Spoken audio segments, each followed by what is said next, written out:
Salam sejahtera, salam parhorasan. Selamat bertemu dengan saya, Boasa Simanjuntak, pada hari dan sore ini. Sebelum saya membuat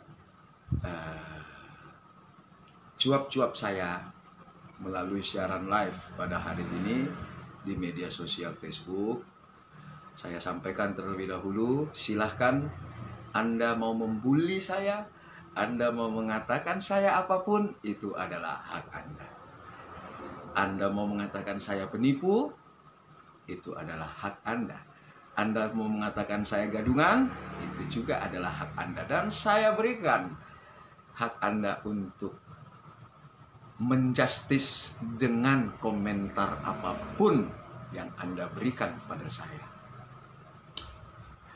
Video ini siaran langsung hari ini saya sampaikan terkait, ya mungkin inilah cara Tuhan untuk lebih bisa mengangkat saya secara spektakuler, karena saya tidak tahu, rencana saya bukan rencana Tuhan. Tapi namun saya sampaikan bila ada sesuatu hal-hal yang salah atau hal-hal yang telah melanggar hukum atas perbuatan saya, silakan. Baik. Beberapa hari yang lalu virallah video di media sosial yang bernarasi tentang tertangkapnya advokat gadungan. Baik. Pada malam hari Rabu kalau saya tidak salah ya, tanggal 24 Februari sekitar pukul 23 malam. Saya pulang ke rumah bersama orang tua saya, mama saya, istri saya, dan anak gadis saya yang siap pudang paling bungsu. Tiba-tiba 100 meter sebelum mencapai rumah saya dihadang oleh mobil yang datang dari depan saya. Kemudian ada mobil dari belakang saya juga tidak tahu, saya pikir mobil orang lain. Tapi begitu saya mau mundur, ternyata sudah tidak bisa saya mundur. Tiba-tiba seseorang mengetok kaca pintu mobil. Begitu saya buka, langsung orang tersebut mengatakan, kau Boasa, kau masih ingat dengan saya kan? Katanya. Ya, itu bahasa yang dia lontarkan.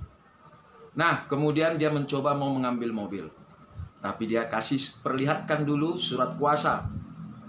Saya lihat hanya sejenak, saya lihat pemberi kuasa. Saya kenal orang yang memberikan kuasa. Kemudian, ini mobil mau kami ambil. Saya mengatakan, tunggulah dulu. Ini rumah saya, 100 meter lagi sampai. Saya antar dulu istri dan anak-anak saya. Kebetulan ada juga makanan yang dibawa dari rumah keluarga. Karena pada hari Rabu pagi tersebut adalah adanya jamuan makan di rumah keluarga saya. Dan setelah selesai makan, saya tinggalkanlah mama saya, istri saya, dan anak bungsu saya, putri bungsu saya. Tapi dengan lantangnya, orang tersebut tidak bisa, turun sini. Begitulah dia mengatakan. Ya. Nah, kemudian turunlah istri dan mama saya serta anak saya.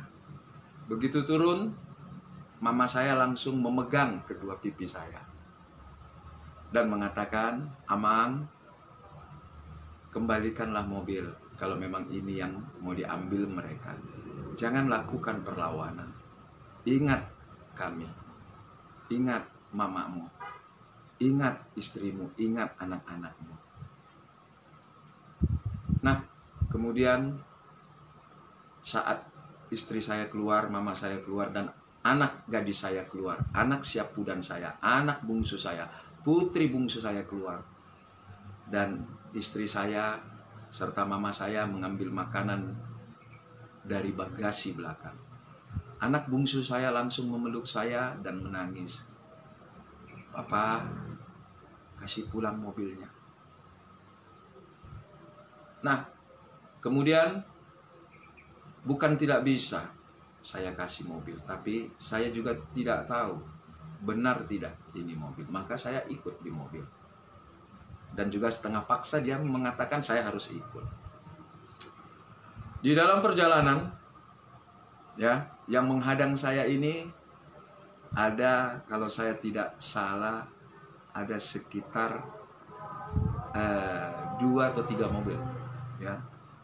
Dari belakang saya mungkin 2 mobil, dari depan saya 1. Kemudian yang mengetuk kaca, yang menyuruh buka kaca, yang berbicara sama saya, yang menyetir mobil itulah. Nanti saya ceritakan permasalahan dengan oknum yang menyetir mobil. Kemudian di perjalanan dia berceloteh tentang saya. Begono begini tentang tidak tamat SMA, tidak ada sarjana hukum, tidak ada ini, bukan anggota Peradi, advokat gadungan, menerima kuasa, bla bla bla bla, selainnya. Yang mau saya jelaskan, memang betul, ya, pemberi kuasa adalah pemilik mobil. Tapi mobil tersebut diberikan oleh abangnya pada saya untuk memperlancar perjalanan saya di dalam mengurus permasalahan-permasalahan yang terjadi di perusahaannya. Bahkan mereka pada saat itu terjadi permasalahan pidana, ya, yang mana kakak beradik laki-laki 2 orang dan wanita 2 orang. Yang kelihatan di video malam itu hanya 1 laki-laki dan 2 perempuan suku Tionghoa. Mereka awalnya sudah dilaporkan di Mabes Polri, ya, dan Mabes Polri di dalam penyidikan telah melakukan SP3. Kemudian si pelapor merasa tidak senang. Dan ini adalah permasalahan keluarga sebenarnya, yang mana abang kandung dari ketiga orang yang kelihatan di video tersebut melaporkan mereka di Mabes Polri dalam perkara dugaan tindak pidana penipuan dan penggelapan. Akan tetapi 4 tahun proses tersebut maka di SP3 lah. Dan saya mengambil salinan SP3 ke Mabes Polri berdasarkan kuasa yang diberikan untuk mengambil salinan ke Mabes Polri. Pada saat kuasa diberikan, saya bersama seorang advokat yang memiliki KTA dan BAS. Tentu saya gunakan adalah untuk menghandle apabila ada sesuatu hal yang terjadi. Permasalahan dalam pengambilan SP3 saja saya rasa tidak bermasalah. Dan akhirnya saya mengambil salinan ataupun kopi SP3 tersebut dari Mabes Polri. Akan tetapi ada permasalahan yang baru lagi, yaitu mereka dilaporkan kembali oleh abangnya di Polda Sumatera Utara. Pertama dilaporkan dalam dugaan tindak pidana pencurian dalam keluarga, yaitu pencurian surat-surat berharga.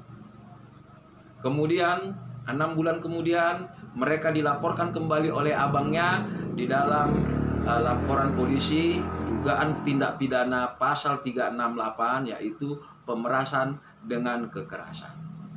Nah, disitulah saya mulai melakukan proses-proses pendampingan.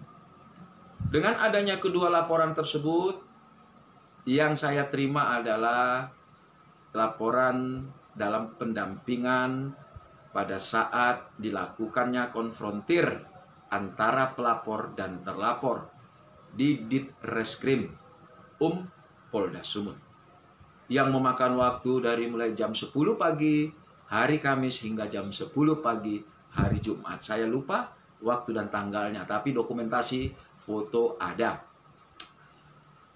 Di dalam hal tersebut saya membuat gebrakan menyurati Kapolri menyurati Kapolda.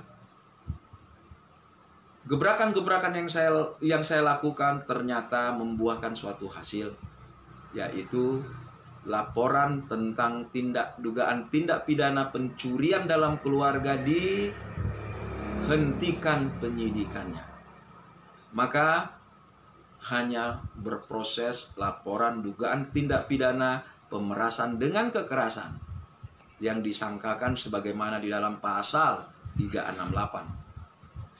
Nah, pada saat konfrontir tersebut, saya mendampingi sepanjang malam. Dan akhirnya di dalam konfrontir tersebut kami menilai tidak ditemukannya bukti-bukti yang kuat.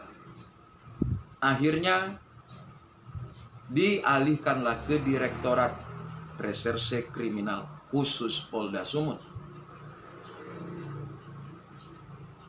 Setelah itu Ditreskrimsus Polda Sumut membuat undangan ataupun semacam introgasi atau panggilan introgasi untuk orang-orang yang terlapor di Ditreskrim Polda Sumut. Kemudian terjadilah suatu proses. Maka saya sedikit protes. Bagaimana bisa perkara yang dahulunya diduga dilakukan dalam bentuk tindak pidana dugaannya melakukan perbuatan pemerasan dengan kekerasan, yaitu pidana umum. Bagaimana bisa dialihkan ke Direktorat Reserse Kriminal Khusus yang dilakukan penyelidikan dan penyidikannya di Subdiviter, ya.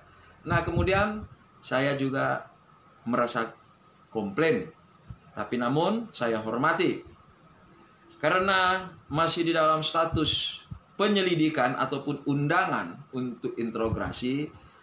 Maka karena yang diintrogasi juga merasa tidak aman dan nyaman, maka saya langsung bawa pulang. Saya nyatakan kepada penyidik, silakan lakukanlah introgasi yang baik. Tapi kalau cara begini, maka saya mohon izin, saya bawa pulang. Ini orang yang diundang untuk introgasi. Tapi namun demikian, saya menghormati proses hukum.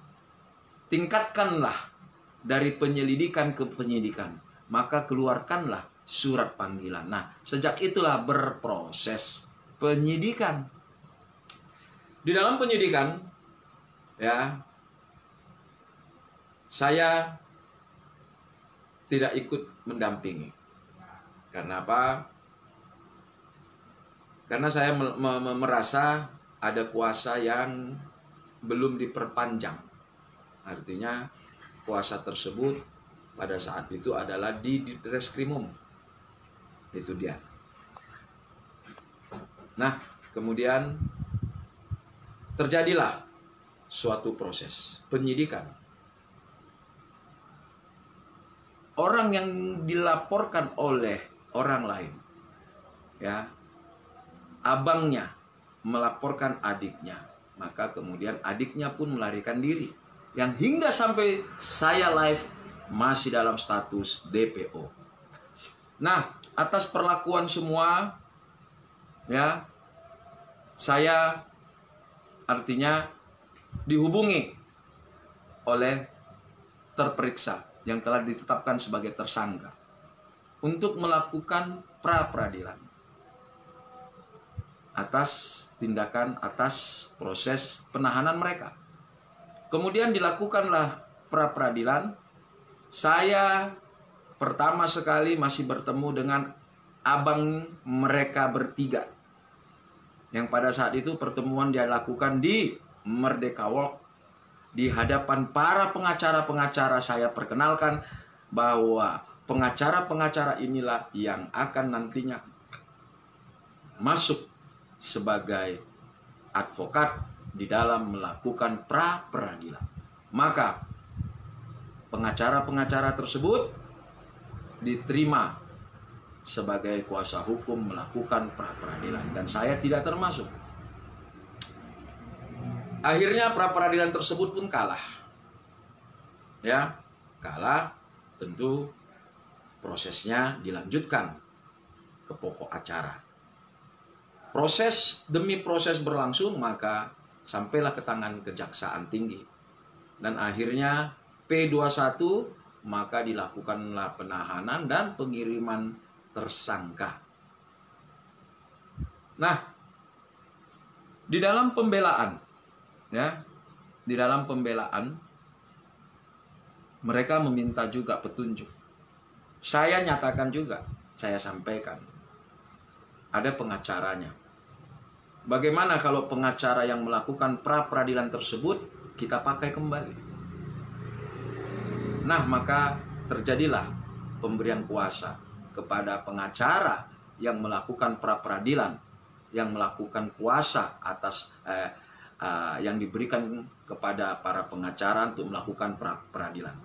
Maka pengacara yang awalnya menerima kuasa mengajukan pra peradilan, maka diberikan kuasa untuk melakukan pembelaan. Atas perjuangan, karena saya terlibat sebagai koordinatornya, maka saya selalu berkomunikasi dengan pengacara-pengacara tersebut. Ya, maka pengacara-pengacara tersebut berkomunikasi setiap selesai sidang. Apa solusinya? Bagaimana? Kemudian ketiga orang, selain daripada abang mereka yang DPO, ya, kekalahan Prapit mereka adalah karena sudah ditetapkannya tersangka, ya, oleh Ditreskrimsus, kemudian P21 dan diajukan ke pengadilan, maka gagallah itu Prapit dan Prapit tersebut ditolak. Itulah. Dan mengenai biaya Prapit, saya serahkan kepada para pengacara, walaupun saya yang membicarakan. Karena apa? Saya bertanya kepada pengacara, berapa biaya Prapit? Pengacara-pengacara tersebut menyebutkan sejumlah angka, maka saya sampaikan. Pengacara-pengacara tersebut menyatakan, karena ini klien dari abang, maka biarlah abang yang menyatakan berapa biaya Prapit. Nah, kemudian saya bertanya, berapa biaya untuk pengacara? Disebutkanlah sejumlah angka, maka saya naikkan dari angka yang mereka sebutkan. Disetujui, ya, disetujui. Tapi jelas saya tidak pernah masuk ke pengadilan. Saya bukan pengacara. Nah, mengenai Pin Pradi, saya akan sampaikan. Nah, akhirnya perjalanan tersebut, pengadilan memutuskan mereka hukuman 5 bulan 2 minggu di dalam dugaan pasal 56, yaitu turut serta, ya. Nah, kemudian mau melakukan gugatan perdata, akan tetapi gugatan perdata tidak jadi dilakukan karena dana yang diminta untuk melakukan gugatan perdata tidak bisa mereka penuhi. Nah, saya dengan keluarga suku Tionghoa ini, saya diangkat sebagai seorang direktur operasional. Direktur operasional sekaligus sebagai yang memahami hukum. Seluruh kegiatan-kegiatan saya, seluruh operasional perusahaan saya yang bertanggung jawab. Sampai-sampai saya ribut di kantor BPJS Ketenagakerjaan Binjai. Karena saya mengajukan, karena saya semuanya memohon penundaan pembayaran iuran BPJS yang hampir 1 miliar. Bayangkan itu perjuangan saya. Tapi karena saya sudah diangkat menjadi direktur operasional, maka saya pernah menerima honor sebesar 5 juta setiap bulan. Ya, menerima honor karena saya sebagai jabatan direktur. Kemudian mobil yang diberikan pada saya adalah mobil. Pada saat pertama sekali diberikan, saya pertama pinjam. Karena anak saya mendapat kecelakaan di daerah Brastagi. Dan mobil itu diantarkan oleh abang mereka yang sampai sekarang ini DPO. Tetapi seminggu setelah mobil tersebut saya selesai pakai, mengurus anak saya, maka saya menelpon. Kemana mobil mau saya kembalikan? Kemudian abang mereka yang DPO mengatakan, abang pakai dulu untuk mempermudah pekerjaan abang, perjalanan abang di dalam mengurus permasalahan yang berkaitan dengan perusahaan. Semua permasalahan-permasalahan perusahaan yang mereka punya, saya tangani dengan baik.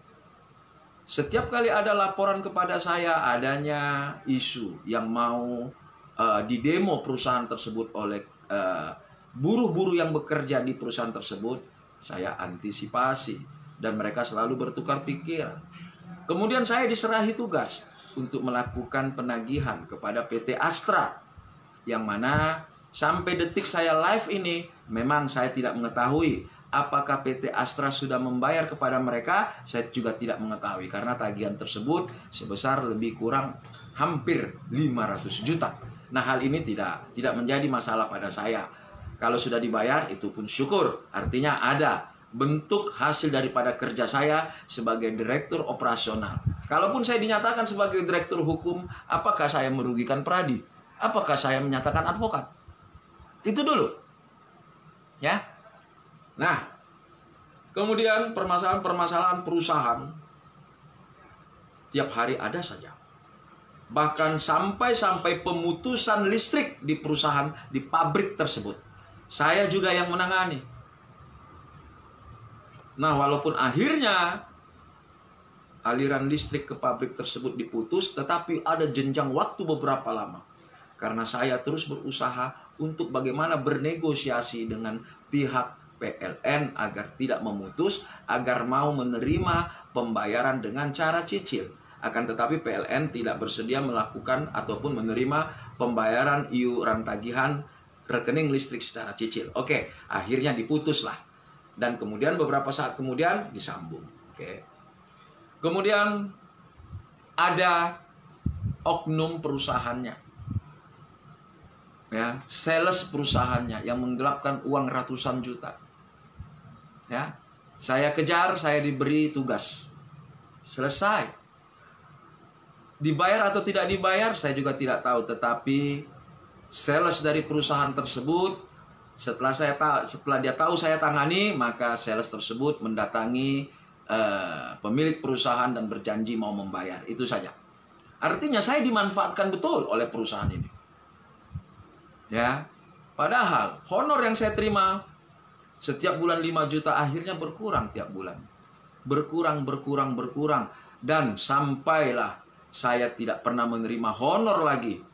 Ya, hingga Januari 2021. Kemudian pada minggu kedua, kalau saya tidak ingat tanggalnya, di tahun 2021 saya berkomunikasi dengan salah satu orang yang ada di dalam video tersebut, yaitu laki-laki yang pemilik perusahaan.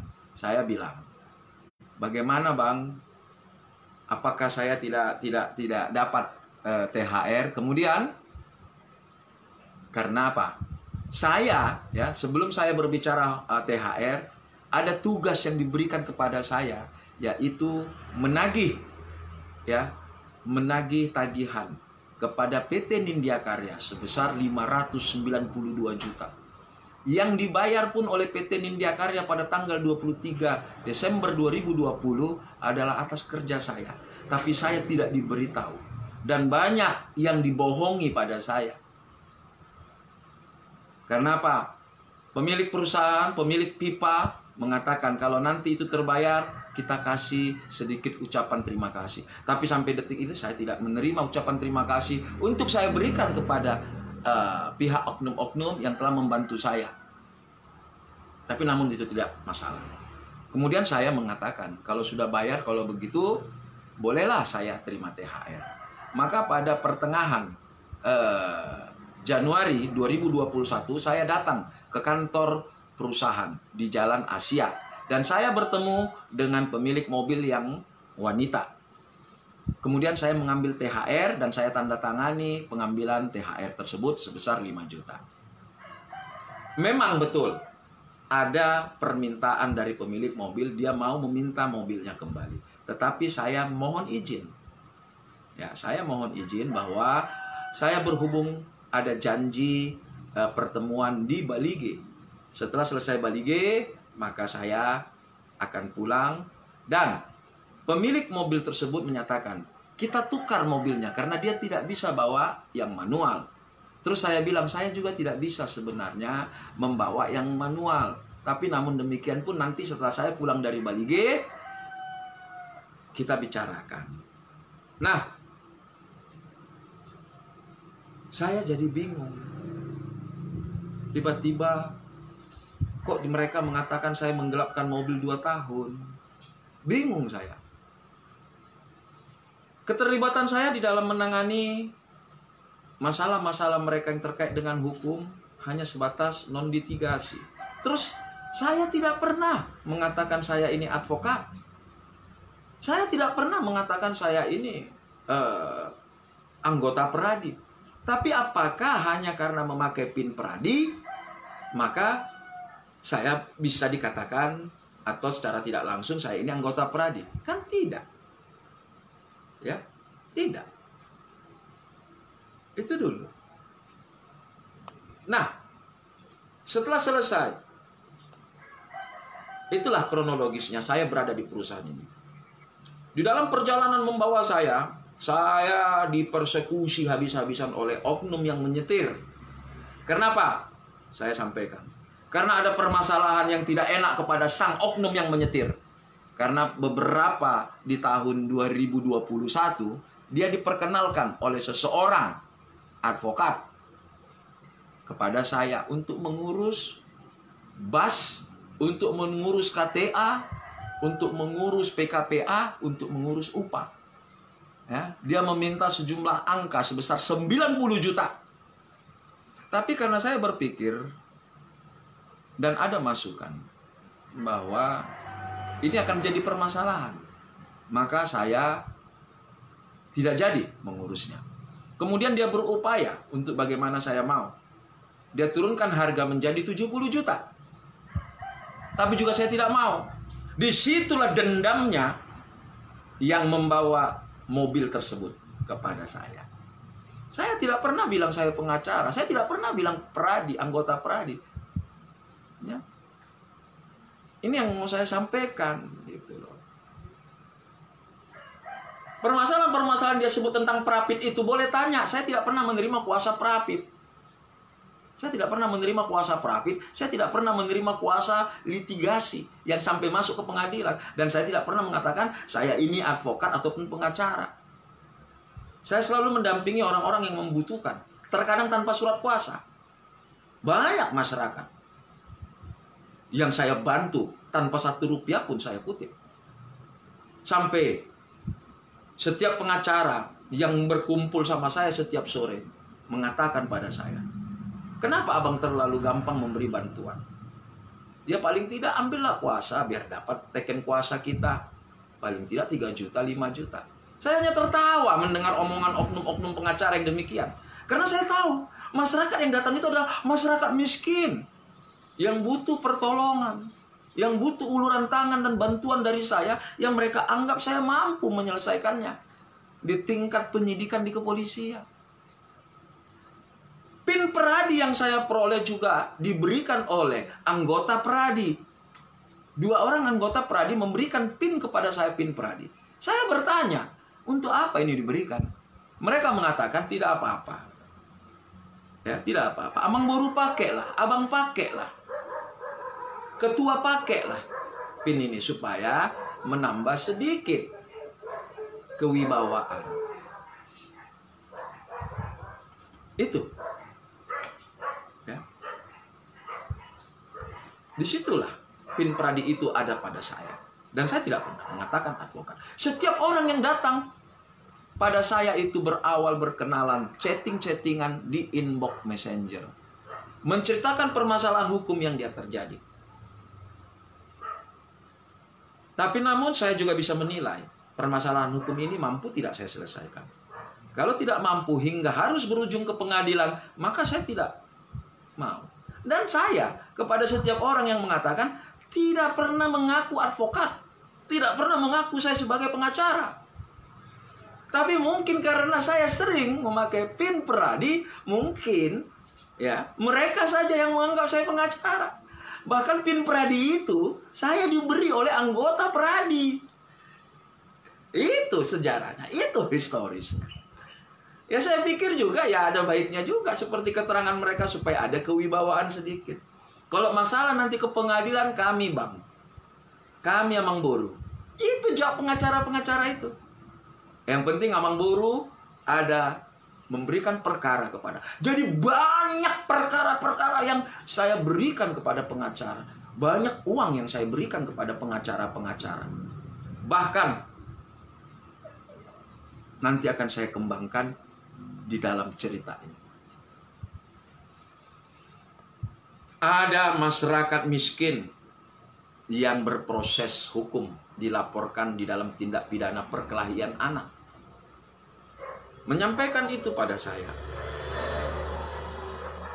Pada saat disampaikan itu, ada rekan-rekan, ada teman-teman pengacara minta kuasa dulu ketua, biar bisa kita tarik duitnya. Saya mengatakan tidak perlulah kita tarik duit, kita lihatlah sosialnya. Terus mereka mengatakan, kenapa ketua terlalu baik, ringan tangan, ketua mau nggak dibayar? Bukan masalahnya, status sosialnya orang miskin. Kalau ada yang bisa saya bantu tanpa mengeluarkan uang, apa salah? Kemudian laporan perkelahian anak bisa saya selesaikan di kepolisian tanpa harus saya menerima kuasa, tanpa harus saya mengatakan penasihat hukum. Saya nggak pernah. Ya, saya nggak pernah. Saya berani membuat live ini supaya apa? Didengar oleh seluruh dunia pernyataan saya ini. Ya, bahkan ada lagi orang yang baru-baru masuk ke dalam organisasi, yaitu organisasi Gerakan Aspirasi 102 Tagar Save Babi. Bercerita pada saya bahwa tetangganya ada yang ribut keluarga, tetapi dilaporkan ke polisi. Mendengar ini, saya tergerak. Ini orang miskin tetangga saya ini. Bayangkan. Tapi orang yang ini juga terlibat di dalam konspirasi menghancurkan, membunuh karakter saya. Saya akan sebutkan nanti. Saya bantu mereka sampai saya diusir oleh seorang kapolsek. Hanya karena saya mengatakan, saya mohon kepolisian memproses suatu permasalahan atau suatu proses hukum tanpa ditunggangi oleh pihak manapun. Hanya itu yang saya sampaikan. Bahkan saya diusir oleh seorang kapolsek dari ruangannya dengan arogannya. Tapi saya rela saya untuk menolong masyarakat yang miskin. Ada orang datang kepada saya. Dia tidak tahu, orang miskin ini tidak tahu, dia hanya dituduh sebagai penada. Padahal dia hanya menunjukkan, memperlihatkan kepada orang yang bisa memberi barang. Karena dia tidak tahu asal-usul barang ini. Dia hunjuk orang tersebut yang bisa membeli barang. Tapi dia dilaporkan sebagai bagian ikut daripada seorang penada. Saya urus orang miskin tersebut yang hanya mengharapkan 100-200 ribu dari hasil penghunjukannya, orang yang bisa menampung suatu barang. Saya dampingi di kepolisian. Akhirnya selesai dengan jalan perdamaian. Ya. Kemudian ada seorang anak di bawah umur dikriminalisasi dengan tuduhan sebagai begal. Ya. Saya dampingi. Disampaikan cerita tersebut kepada saya. Saya datang ke keluarganya. Apa yang bisa saya bantu? Tanpa uang. Saya serahkan kepada saat itu lembaga bantuan hukum. Salah satu lembaga bantuan hukum. Maka anak ini pun akhirnya bisa diringankan. Dan saya juga tidak tahu kelanjutannya apakah kasasi atau tidak. Bahkan saya rela berdebat dengan hakim yang menyidangkan. Karena apa? Hakim mengabaikan semua fakta-fakta dalam persidangan.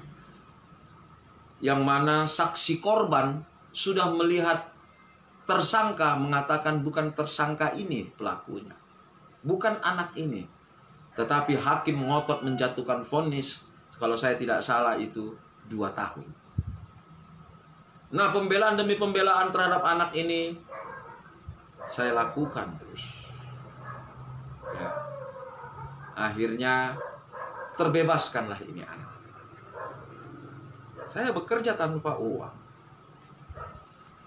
Karena saya tahu orang tuanya hanya jualan kopi musiman di tiap-tiap proyek bangunan bertingkat. Keterpanggilan saya tidak ada unsur lain. Ya. Nah, kemudian ada seseorang yang calon advokat belum disumpah. Pada saat itu diumumkanlah di salah satu grup penasihat hukum Indonesia. Diumumkan telah terjadi tindak pidana penganiayaan. Yang mana korban adalah seorang calon advokat yang tinggal menunggu disumpah. Penganiayaan tersebut terjadi di pagi hari, tetapi namun pihak penyidik pada saat itu telah dilaporkan kurang greget, kurang menerima, kurang merespon perkara tersebut. Yang mana korban dari penganiayaan tersebut tidak saya kenal sama sekali, harus opname 5 hari di salah satu rumah sakit. Saya gerakkan semua pengacara-pengacara yang saya kenal, yang berteman dengan saya.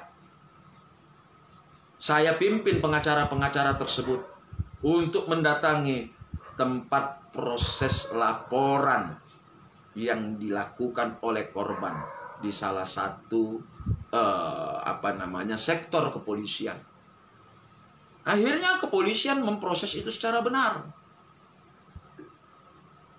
Setelah korban ini keluar 5 hari di opname, maka dia mengucapkan terima kasih pada saya dan memperkenalkan dirinya satu marga.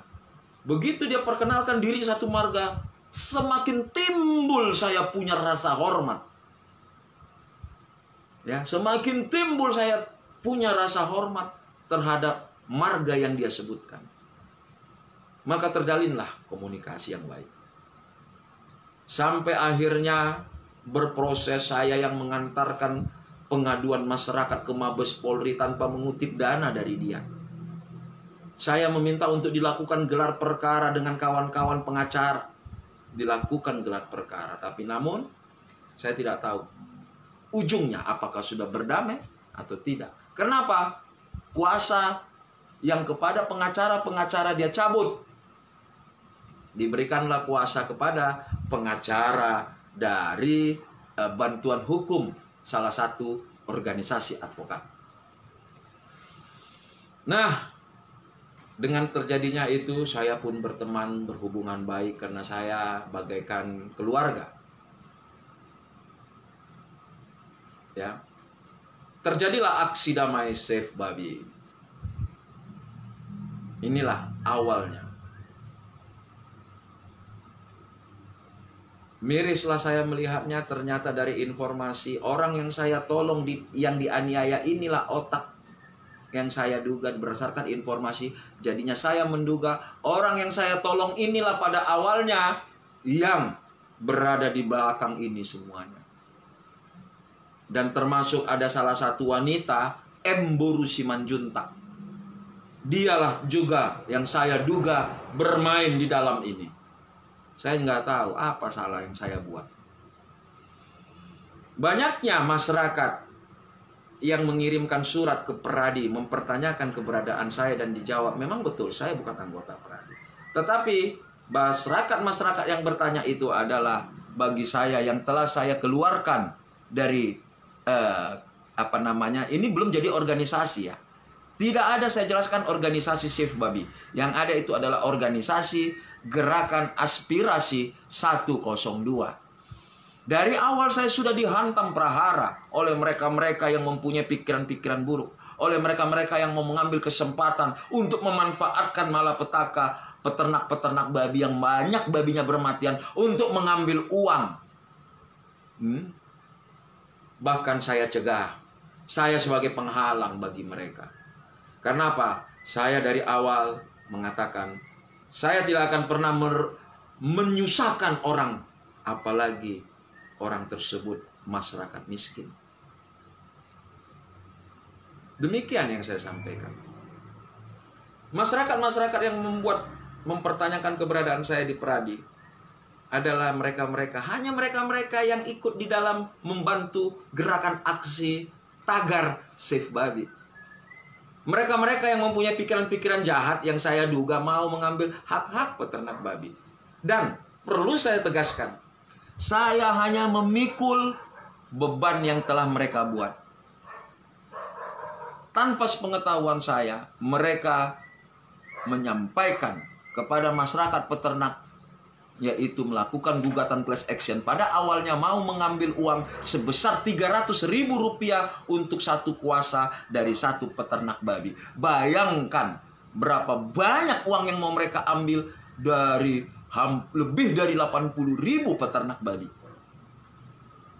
Ini juga saya gagalkan. Saya mengatakan, saya tidak pernah mengucapkan gugatan class action, tapi karena sudah diucapkan oleh beberapa oknum pengacara, maka menjadi beban saya yang saya rasakan. Karena apa? Saya dituntut oleh peternak-peternak untuk melakukan gugatan class action. Semua yang menghancurkan dan membunuh karakter saya tidak lain, semuanya adalah orang-orang yang membantu saya di dalam gerakan aksi tagar Save Babi. Kenapa? Saya telah mempersiapkan pengacara-pengacara yang akan membawa gugatan class action ke pengadilan. Untuk inilah mereka berupaya menghancurkan saya. Bahkan kita dengar, ya, saya dipersekusi dengan bahasa, kau mau top di Danau Toba, kau mau top Save Babi, mau top lagi kau di class action. Inilah intinya. Saya tidak pernah mengatakan kepada siapapun yang datang pada saya. Dan perlu saya sampaikan juga, ada masyarakat yang kenal sama saya di Facebook.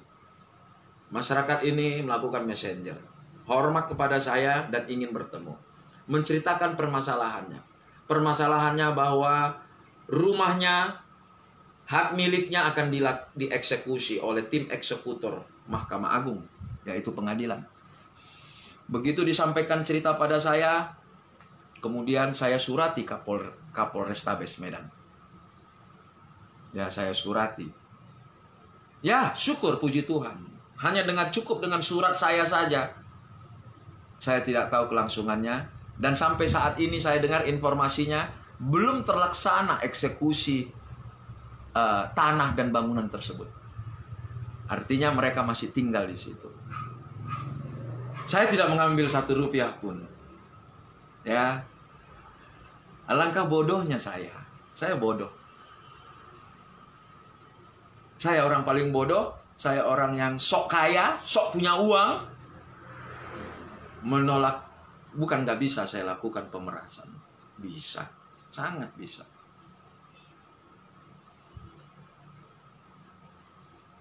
Miris saya melihatnya.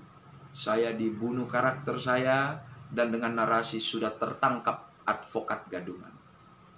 Saya sekali lagi menyatakan, menerima kuasa-kuasa hanya sebatas pendampingan di kepolisian. Dan dari mulut saya tidak pernah saya mengatakan saya pengacara, saya advokat, saya anggota Peradi. PIN Peradi yang saya pakai adalah pemberian anggota Peradi. Dengan alasan mereka memberikan kepada saya karena saya banyak masyarakat yang menyampaikan perkaranya. Agar masyarakat tersebut melihat ada suatu kehormatan.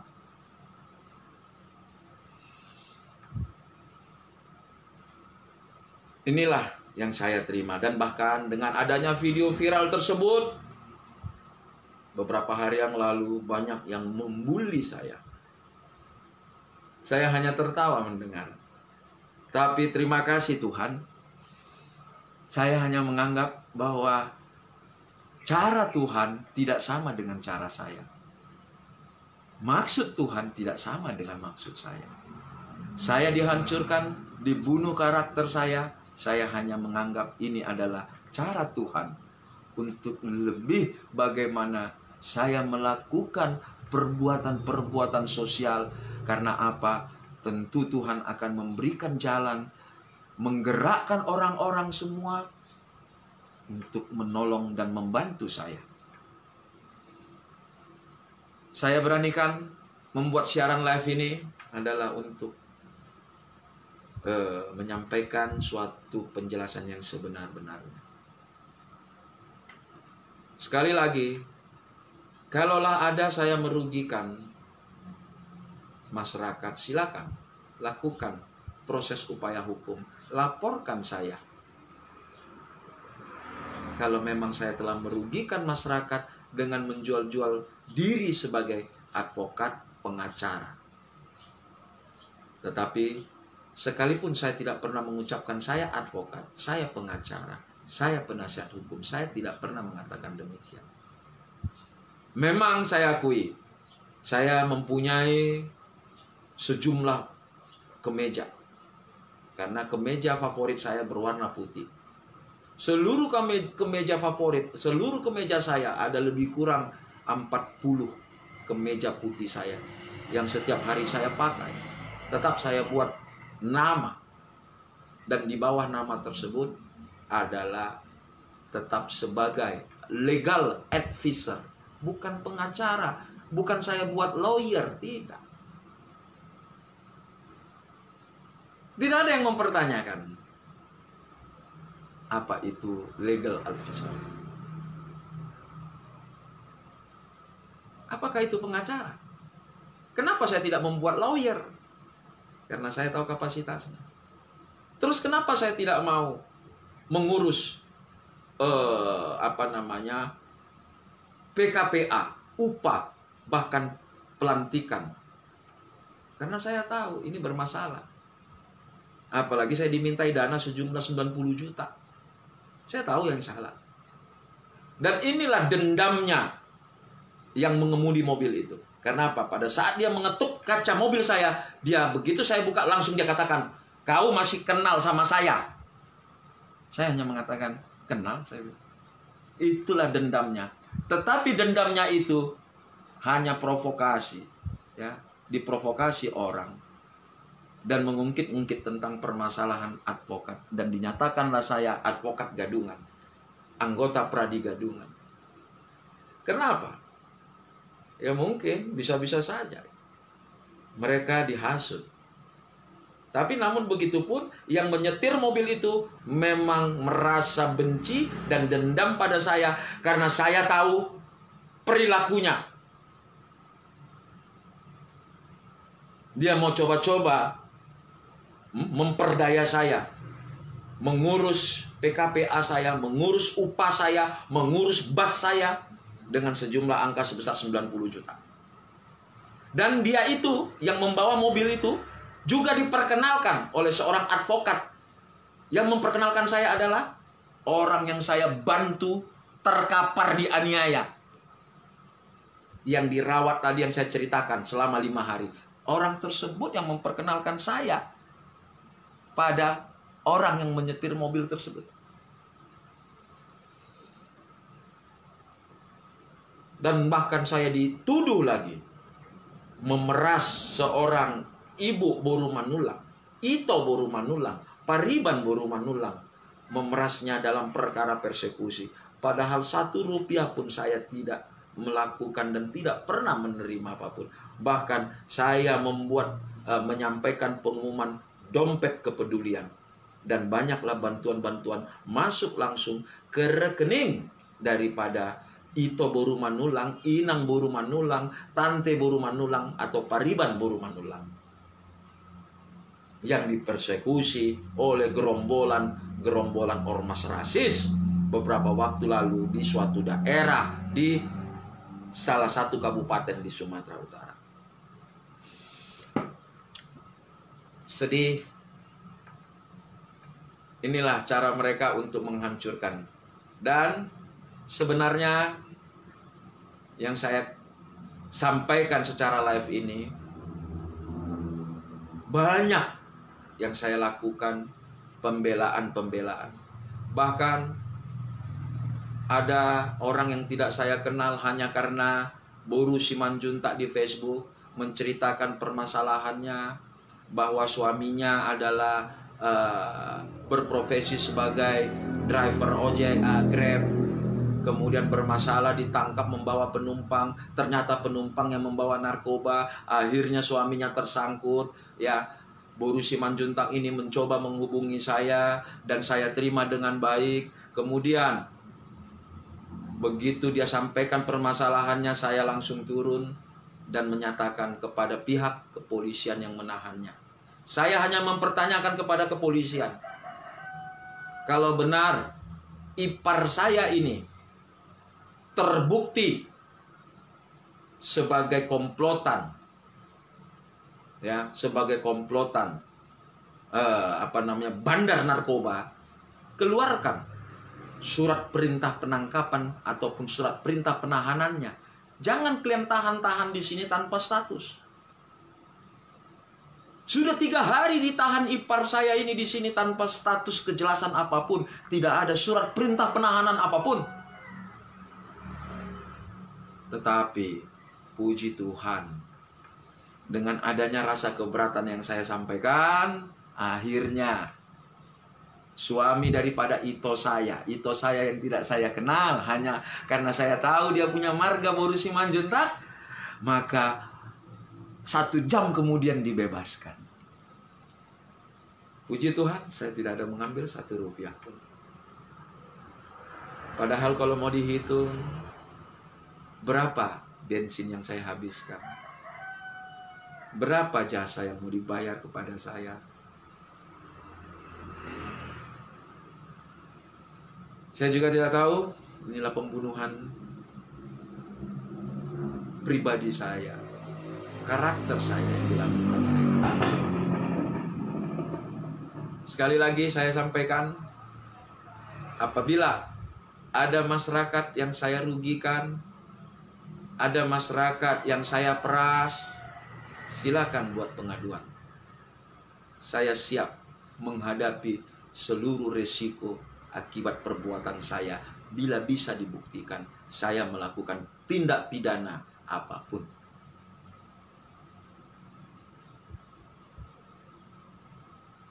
Sedih sebenarnya, tapi namun saya harus kuat. Terima kasih kepada seluruh saudara-saudaraku di atas permukaan bumi ini, terutama yang telah memberikan semangat dan support kepada saya. Karena saya merasa tidak pernah melakukan perbuatan yang melanggar hukum. Saya tidak pernah mengaku-ngaku sebagai pengacara ataupun advokat. Dan saya tidak pernah menerima kuasa litigasi hingga ke pengadilan. Saya tidak pernah hadir di dalam ruang sidang pengadilan.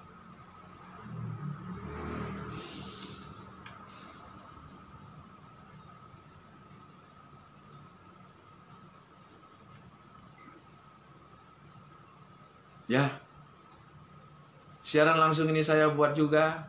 Saya merasa perlu untuk menyampaikan